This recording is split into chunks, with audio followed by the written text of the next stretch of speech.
In a cozy little corner of the farm, Fluffy the cat started her morning routine with a lazy stretch and a soft purr. The sun was warm, and the air was filled with the scents of blooming flowers and fresh hay. However, Fluffy noticed something unusual, a quiet sobbing sound coming from the pond. Curious, she padded over to the pond and found Quacky the duck sitting alone, looking very sad. "Quacky, why are you so sad?" asked Fluffy gently. Quacky sniffled and looked up. "Oh, Fluffy, I'm feeling lonely. None of the other ducks want to play with me today," Quacky explained with a heavy heart. Fluffy felt a pang of empathy for her feathered friend. She sat down beside Quacky and said, "How about we spend the day together? I might not be a duck, but I can still be your friend." Quacky's eyes brightened just a little at the suggestion. "Really?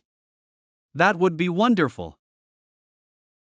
For the rest of the morning, Fluffy and Quacky played games by the pond. Fluffy chased her own tail in a circle, making Quacky laugh with delight.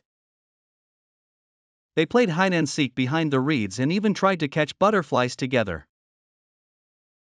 When noon came, Fluffy suggested they rest under the shade of the old oak tree by the pond.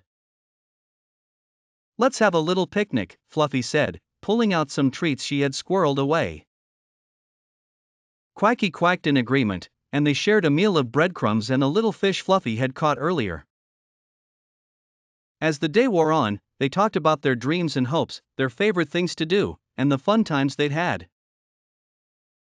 Fluffy noticed that Quacky's earlier sadness had completely vanished, replaced by cheerful laughter and joy.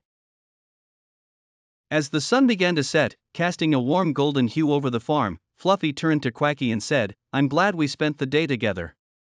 Remember, whenever you're feeling lonely, you can always find a friend in me."